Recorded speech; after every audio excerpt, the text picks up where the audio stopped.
even if you have the best cybersecurity program, sooner or later you might get hacked, right, Matt? So we want to make sure that we have an incident response team capable of responding to these hacks. And again, good news, incident response teams pay off. According to the IBM study, they found that if a victim has an IR team, that results in a decrease of the cost of a breach by over $250,000. Wow.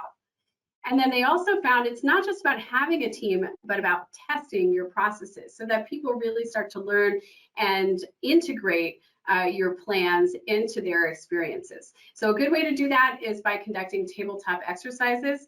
Matt, tell us about what a tabletop exercise is. I'm just going to play tabletop exercises. Yeah, no, I do a ton of tabletop exercises. And honestly, they're one of my favorite exercises to lead because we get to act as a guide in a controlled scenario through a cybersecurity incident. We get to test out incident response policies, planning, development, procedures. We get to go through and evaluate the knowledge that IT and security staff has about their environment, the tools they have available, how to use them, and what steps they should take when we actually get into an actual cybersecurity incident. And knowing this ahead of time, knowing how to access your IRP, knowing how to activate your plan, knowing who to talk to, saves invaluable time at the very beginning of an incident. So definitely something we always recommend engaging in as far as training exercises go. Also, they're just kind of fun.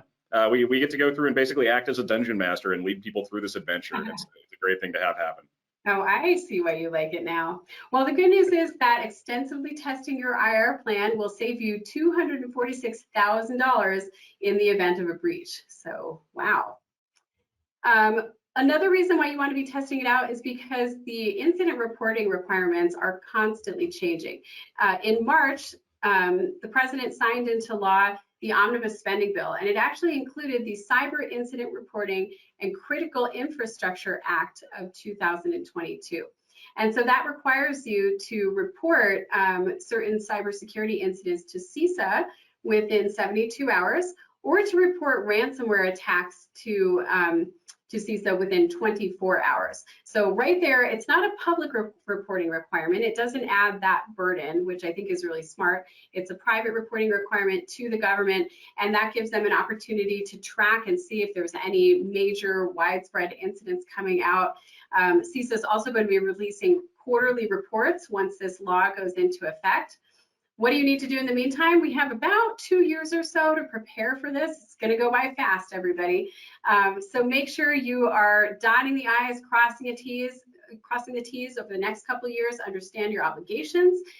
Make sure you have your incident response documentation all up to date, and that you've actually gone through some exercises with your team so they know who to report to and when. Thank you so much, everyone. Again, this is Sherry Davidoff, CEO of LMG Security. And I'm Matt Duran, Director of Training and Incident Response for LMG Security. If you have any questions, please reach out at any time. We would love to hear from you. You can reach us at info@lmgsecurity.com, find us on LinkedIn, and follow us on Twitter. Thanks again for joining, and we'll see you next time.